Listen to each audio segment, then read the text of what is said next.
Hello, I'm Yoder. And I'm Oliver Huang. Previously, we discussed how we would be developing an open source implementation of the 8-bit HPAM approximate multiplier and comparing metrics with those shown in the paper. Metrics of interest are mean relative error distance, or MRED, and power delay product, or PDP.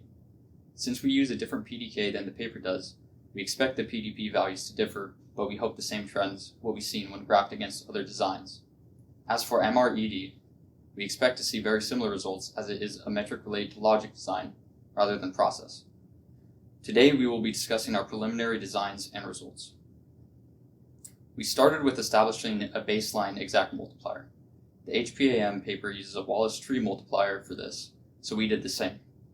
We found an 8-bit implementation on GitHub and wrote a test bench to test every possible combination of input bits.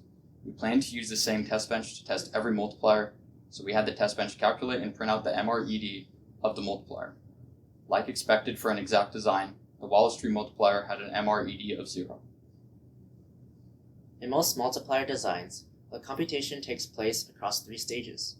The proposed design we are implementing introduces approximations in stages 2 and 3. Stage 2 is where partial product matrix rearrangement and compression takes place, using a combination of half adders and full adders. In the HPAM multiplier, the partial product matrix is reorganized so that the left half is inverted. Furthermore, the least significant 4 bits of the 16-bit result are truncated, or set to 0, which reduces the amount of adders used.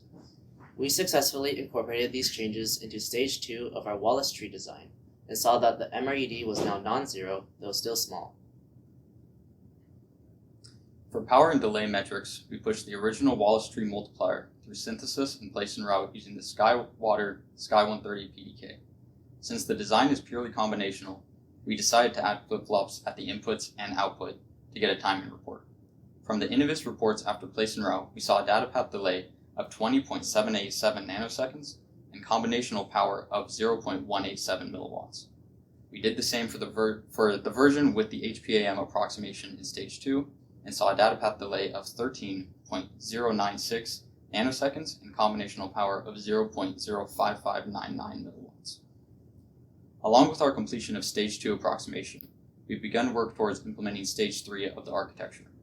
Stage 3 is where accumulation of the result occurs, which is traditionally done with a ripple carry adder. The approximation in this stage is introduced through the proposed segmented ripple carry adder, or SRCA architecture. This involves the use of both approximate full adders and accurate full adders.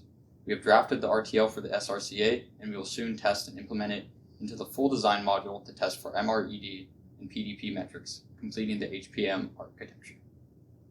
Thank you.